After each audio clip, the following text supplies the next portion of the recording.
नमस्कार दोस्तों, स्वागत है आपका हमारे YouTube चैनल जरधारी क्लासेस में।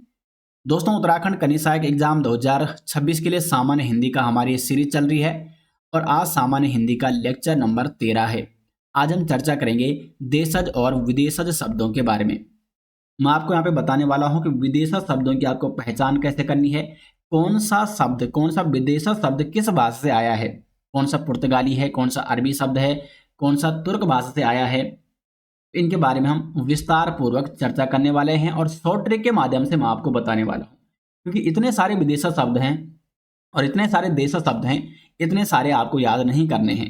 इतने सारे शब्दों को समझने के लिए आपको शॉर्ट ट्रिक जानना जरूरी है। तो काफी महत्वपूर्ण लेक्चर होने वाला है। तो शुरू करते हैं दोस्तों आज का वीडियो। और इस वीडियो लेक्चर के डिटेल्स नोट्स या उत्तराखंड कनीय सहायक एग्जाम 2026 के लिए सामान्य हिंदी के संपूर्ण नोट्स आप लेना चाहते हैं तो लिंक आपको दिया गया है वीडियो के डिस्क्रिप्शन में। वीडियो के डिस्क्रिप्शन में दिए गए लिंक से आप हमारे ई बुक नोट्स डाउनलोड कर सकते हैं। सामान्य हिंदी के इसमें कंप्लीट नोट्स हैं। तो शुरू करते हैं दोस्तों आज का वीडियो लेक्चर। देशज शब्द और विदेशज शब्द। पहले ये समझो कि देशज शब्द और विदेशज शब्द होते क्या हैं, और उसके बाद में आपको विदेशज शब्दों की शॉर्ट ट्रिक बताने वाला हूँ, शॉर्ट फॉर्मूला बताने वाला हूँ कि कैसे आपको विदेशज शब्द याद रखने हैं। क्योंकि देखो इतने सारे विदेशज शब्द हैं, कोई अरबी से आया है, कोई तुर्की से आया है, कोई पुर्तगाली भाषा से आया है। इतने सारे शब्दों को आप आसानी से याद नहीं कर पाओगे, इसलिए मैं आपको एक शॉर्ट फॉर्मूला देने वाला हूँ, शॉर्ट ट्रिक बताने वाला हूँ, जिससे आप अधिकांश शब्दों को बड़ी आसानी से एक बार आप वीडियो देखेंगे तो आधे से ज्यादा शब्द आपको ऐसे ही याद हो जाएंगे। तो पहले देशज और विदेशज शब्द होते क्या हैं।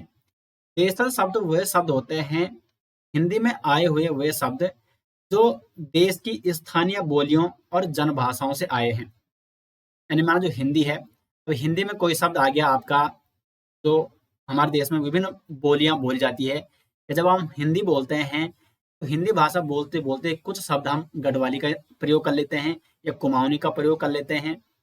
इन्हीं शब्दों को कहा जाता है देशज शब्द। या कोई हरियाणवी का उसमें शब्द हम प्रयोग कर लें, इनको कहा जाता है देशज शब्द। हिंदी भाषा के वे शब्द जो देश की विभिन्न बोलियों और जनभाषाओं से हिंदी भाषा में प्रयोग किए जाते हैं। जैसे लोटा हो गया, पगड़ी, झोपड़ी, ये सब देशज शब्द हैं। विदेशज शब्द क्या होते हैं। हिंदी भाषा में वे शब्द जो विदेशी भाषाओं से आए हुए हैं। विदेशी भाषाओं जैसे कोई अरबी से शब्द आया है, कोई आपका पुर्तगाली भाषा से, कोई तुर्की भाषा से शब्द आया है।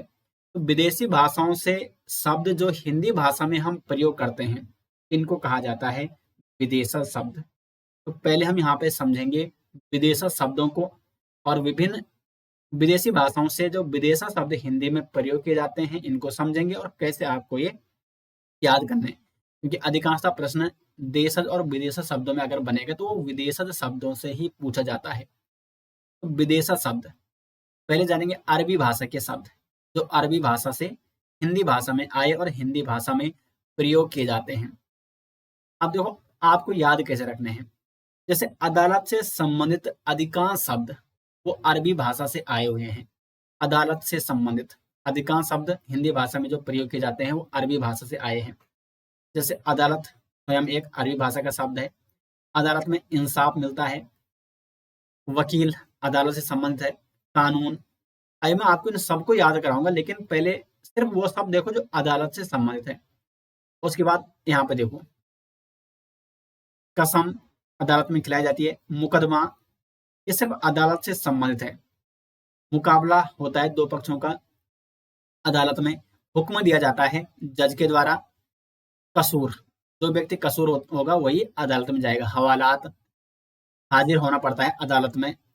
उसके बाद देखो तारीख पे तारीख, आपने डायलॉग सुना होगा, तारीख पे तारीख कहाँ दी जाती है, अदालत में दी जाती है। फैसला कौन सुनाती है, अदालत सुनाती है। बहस कहाँ होती है वकीलों के बीच, अदालत में होती है। तकरीर कहाँ होती है, अदालत में होती है। नतीजा भी अदालत में ही निकलता है। उसके बाद दलाल कहाँ होते हैं, बहुत सारे, अगर आपको शॉर्ट में अपने काम निकलवाने हैं अदालत से, आप ढूंढते हैं अदालत में दलाल। कातिल कहाँ जाते हैं, अंत में अदालत में, और फिर अदालत के द्वारा इनको दोषी ठहराया जाता है।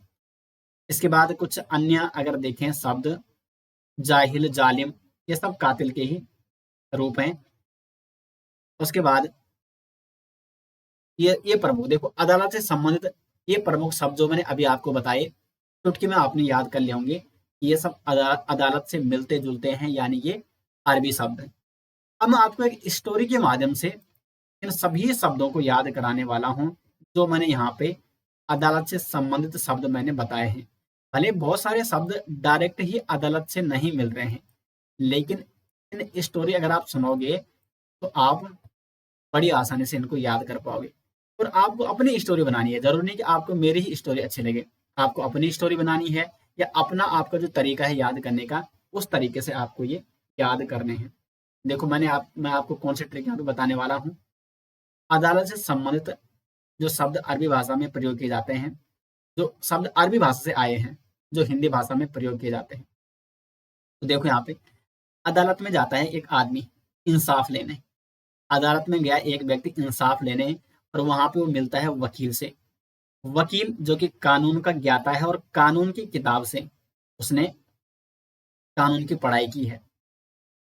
और फिर जब आदमी वहां पे जाएगा तो वकील को इज्जत देगा, क्योंकि वकील उसका काम करेगा।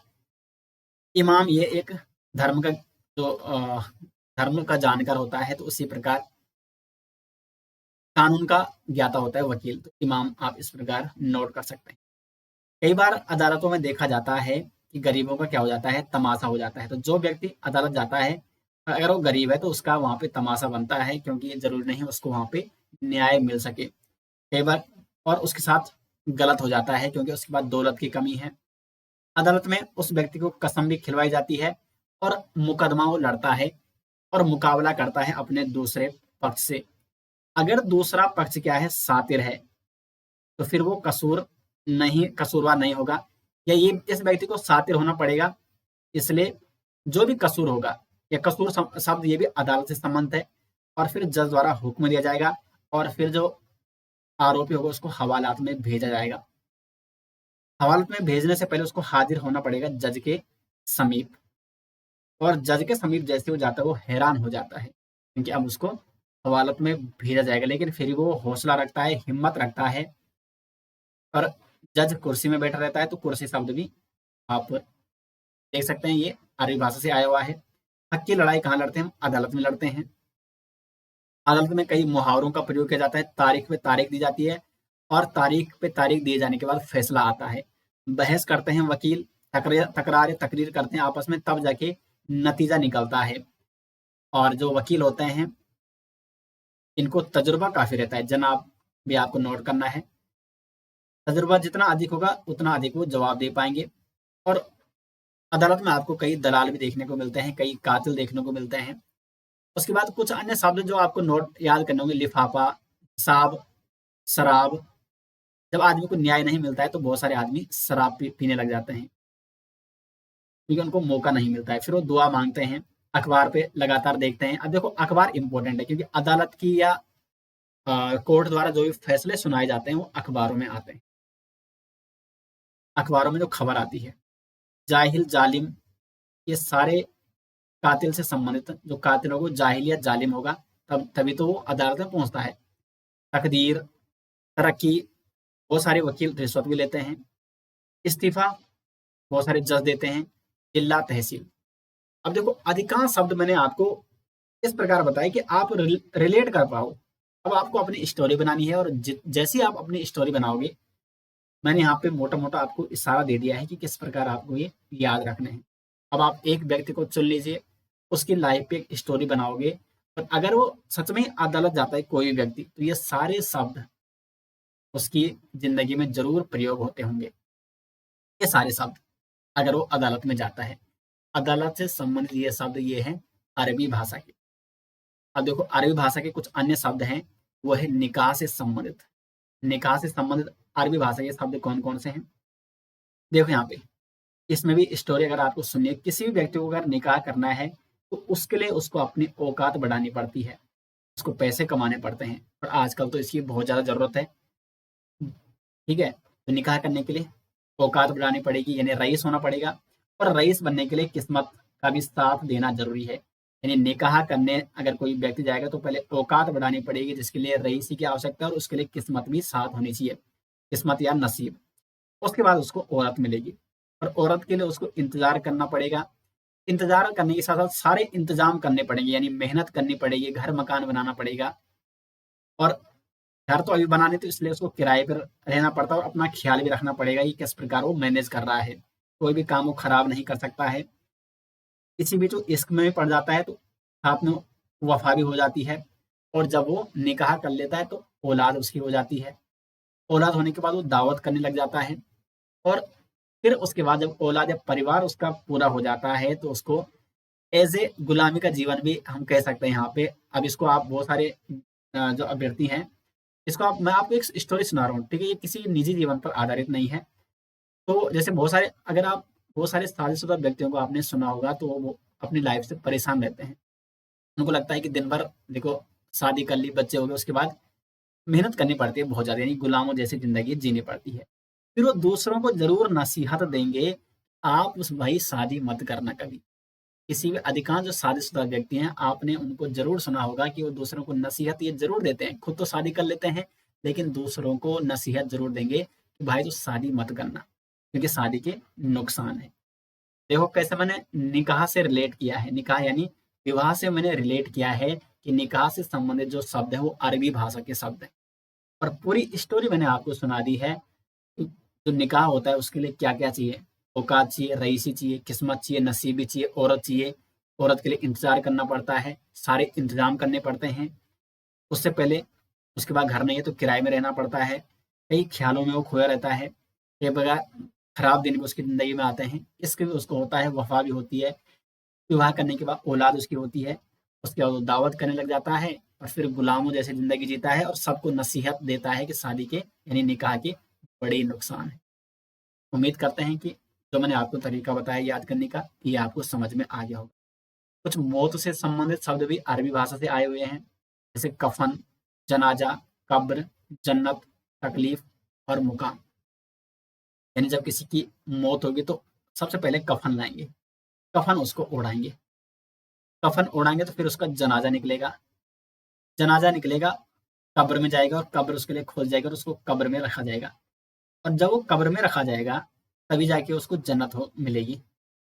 जन्नत तभी जाएगा ना जब वो, पहले उसकी मौत होगी, उसको कब्र में दफनाया जाएगा, तभी जाके उसको जन्नत मिलेगी। अगर उसने अच्छे काम, बुरे काम किए होंगे तो उसको तकलीफ होगी, और अगर अच्छे काम किए होंगे तो उसको मुकाम हासिल होगा।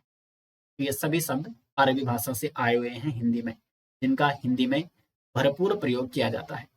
अन्य महत्वपूर्ण जो अरबी शब्द है, जैसे मकान, मरीज, मशहूर, मुल्क, शर्त, शिकायत, तोहरत, सलाह, हवा, हालात, फसल, फौजी, हिस्सा, जलेबी और हलवाई, ये कुछ प्रमुख अन्य अरबी शब्द हैं जो हिंदी भाषा में प्रयोग किए जाते हैं। अब बात करेंगे फारसी भाषा के शब्दों के बारे में। फारसी भाषा के वे शब्द जो हिंदी भाषा में प्रयोग किए जाते हैं, यानी फारसी भाषा के वे शब्द जो विदेशी शब्द हैं और जो हिंदी भाषाओं में प्रयोग किए जाते हैं। तो कारोबार से संबंधित जो शब्द है वो फारसी भाषा के हैं। अब कारोबार से संबंधित कौन कौन से शब्द होते हैं, जैसे आमदनी, यानी जो तनख्वाह होती है, आमदनी। उसके बाद आराम, आमदनी के बाद आराम मिलता है क्योंकि वो कामयाब हो जाता है। उसके बाद वो खुले से खर्च कर सकता है, मजदूर भी रखेगा, मजदूरों को रोजगार भी देगा, उनको तनख्वाह भी देगा, सौदागर वो बन जाएगा और बादशाह बन जाएगा। यानी एक आदमी जिसको आमदनी अच्छी प्राप्त हो रही है, उसका जीवन आराम आराम का जीवन वो जिएगा, क्योंकि वो कामयाब हो चुका है। अच्छे से वो खर्च करेगा, मजदूर रखेगा, रोजगार देगा उनको, तनख्वाह देगा उनको, और सौदागर बन जाएगा और बादशाह जैसा जीवन। ये सारे शब्द हैं कारोबार से संबंधित, जो कि फारसी भाषा से आए हुए हैं। खा से शुरू होने वाले कुछ शब्द, जैसे खाक, खूब, खानदान, खामोश, खुदकुशी, खुदा, खुद, खुराक और खुशामद, ये सभी शब्द फारसी भाषा के शब्द हैं। कुछ अन्य शब्द जैसे आसमान, गर्दन, उम्मीद, गुमनाम। अब इनको आपको कैसे याद करना है, इस पे भी एक स्टोरी आप बना सकते हैं। अब देखो, जो मैं स्टोरी बना रहा हूँ, मैं यहाँ पे सिर्फ सामने बना रहा हूँ। इसी प्रकार अगर आप स्टोरी बनाओगे और 2-3 बार उसको रिवाइज करोगे, बड़ी आसानी से आपको ये शब्द याद होंगे। जैसे कोई व्यक्ति अगर खड़ा है तो आसमान की ओर देखता है गर्दन उठा के, और उसको उम्मीद रहती है ऊपर वाले से कि वो गुमनाम का जीवन नहीं जिएगा। ऊपर वाला खुशी में उसको गुलदस्ता सौंपता है गुलाब का। ठीक है। या आप यहाँ पे एक किसी व्यक्ति के जीवन में कोई महिला आती है, वो स्टोरी भी यहाँ पे जोड़ सकते हैं। या वो आसमान में देख रहा है गर्दन उठा के, और उसको उम्मीद है वो गुमनामी वाला जीवन नहीं जिएगा, कोई महिला उसके जीवन में आएगी और उसका जीवन रंगीन हो जाएगा। महिला आती है, गुलदस्ता और गुलाब देती है उसको, और वो शर्मिंदा हो जाता है, लेकिन उसको लगता है कि वो इसी क्षण कोई गुनाह न करे। उसी समय उसका दिल दीवाना हो जाता है, और फिर उससे वो शादी करता है। शादी करके वो सोहर उसका बन जाता है, लेकिन फिर उसको सजा मिलती है सोहर बन के, क्योंकि फिर उसको मेहनत करनी पड़ेगी, उसकी हर बात माननी पड़ेगी। ये शब्द हुए फारसी भाषा के। चपरासी, चारागाह, दर्जी, चुस्त, तेज, दरवाजा, निगाह, ये कुछ प्रमुख शब्द हैं फारसी भाषा से आए हुए। उसके बाद चेहरा, जख्म, जमीन, जहर, जंग, जंजीर, जानवर, जादू, नमूना, दूरबीन, दोस्त, नजाकत, नौजवान, पर्दा, पसंद, पेशा, सफेद, सरकार, सब्जी। हिंदू शब्द, ये भी फारसी भाषा का शब्द है। सादगी और हमदर्द, ये कुछ प्रमुख फारसी भाषा से आए हुए शब्द हैं। आपके मन में सवाल उठ रहा होगा कि हिंदू जो शब्द है, ये फारसी से कैसे आया है, या फारसी भाषा का कैसा हुआ। तो ऐसा माना जाता है कि देखो, इंडस रिवर या जो सिंधु नदी है, सिंधु घाटी सभ्यता, सिंधु नदी, इसके आसपास के क्षेत्र को सिंधु क्षेत्र कहा जाता था। और जब फारसी लोग यहाँ पे आए, तो उन्होंने उनके भाषा में सा का उच्चारण कई बार आ के रूप में होता है, तो सिंधु का उच्चारण करते हुए उन्होंने सा को प्रयोग किया हा के रूप में, यानी हिंदू। ऐसा कुछ इतिहासकार मानते हैं कि इस प्रकार जो हिंदू शब्द है, ये मूल शब्द इसका सिंधु है, लेकिन फारसी भाषा के अपभ्रंश के कारण या फारसी भाषा में रूपांतरण के कारण सिंधु का हिंदू हुआ है। तो हिंदू शब्द फारसी भाषा का शब्द है, जो आपको कई बुक्स में भी देखने को मिलता है।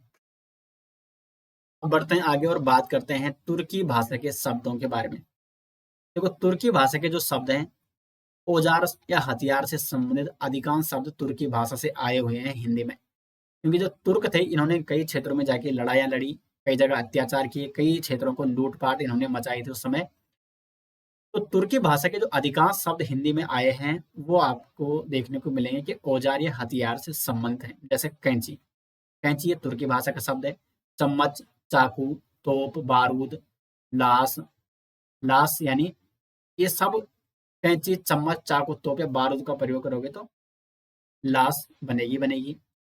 दरोगा, नौकर, बहादुर, बावर्ची, कालीन, कुर्ता, ये अन्य शब्द हैं। ठीक है। कुली, खातून, चोगा, सुराग, मुगल और बेगम, ये कुछ शब्द हैं जो तुर्की भाषा से हिंदी भाषा में आए हैं। पुर्तगाली भाषा के शब्दों की बात करें, जो खाद्य सामग्री जैसे काजू, गोभी, तंबाकू, पपीता और संतरा, ये पुर्तगाली भाषा से आए हुए हैं। घरेलू उपयोगी सामान है, जो जैसे बाल्टी का प्रयोग हम घर में करते हैं, बोतल का प्रयोग पानी पीने के लिए करते हैं, फीता का प्रयोग या परात हो गया, पीपा हो गया, चाबी, गमला, कनस्तर, इस्पात, इस्त्री, अलमारी, आलपिन और तौलिया, इन शब्दों का प्रयोग हम घरेलू उपयोगी शब्दों के रूप में करते हैं। घरेलू यूज में हम अधिकांशतः इन शब्दों को प्रयोग करते हैं। तो ये पुर्तगाली भाषा से आए हुए शब्द हैं। कमरा, पगार, नीलाम, पादरी, पिस्तौल, मिस्त्री, ये कुछ अन्य शब्द हैं जो पुर्तगाली भाषा से आए हुए हैं। फ्रेंच या फ्रांसीसी भाषा की बात करें तो बिगुल और कारतूस। चीनी भाषा से आए हुए जो शब्द हैं, जैसे चीनी, चाय और लीची। और जापानी भाषा से आया हुआ शब्द है रिक्शा। ये प्रमुख विदेशज शब्द थे जो मैंने आपको बताए यहाँ पे, जो विभिन्न भाषाओं से हिंदी भाषा में आए हुए हैं और आज भी हिंदी भाषा में इनका प्रयोग किया जाता है। अब बढ़ते हैं आगे देशज शब्दों के बारे में। देशज शब्द वे शब्द होते हैं जो देसी भाषाओं से, या जो बोलियां हैं हमारे देश में, विभिन्न बोलियां बोली जाती हैं, विभिन्न अन्य भाषाएं बोली जाती हैं, अन्य देसी भाषाओं से या बोलियों से जो हिंदी भाषा में शब्द आए हुए हैं, इनको देशज शब्द कहते हैं। अपने देश की बोलचाल की भाषा में बोले जाने वाले शब्दों को देशज शब्द कहते हैं। जैसे गड़बड़। अब गड़बड़ हिंदी का शब्द तो नहीं है, तो गड़बड़ फिर भी हिंदी में हम गड़बड़ बोलते हैं, तो गड़बड़ ये देशज शब्द है। टक्कर, ठन-ठन, टिबिया, खिचड़ी, खिड़की, मग्गा, तेंदुआ, धड़ाम, टोपी, झिलमिल, हिनहिनाना, मिमियाना, चहकना, ये कुछ प्रमुख शब्द हैं। कलाई, लकड़ी, झंडा, मुक्का, काका, बाबा, लाला, तोंद, लोटा, कटोरा, छानी, डोंगा, बाजरा, जूता और घोटाला।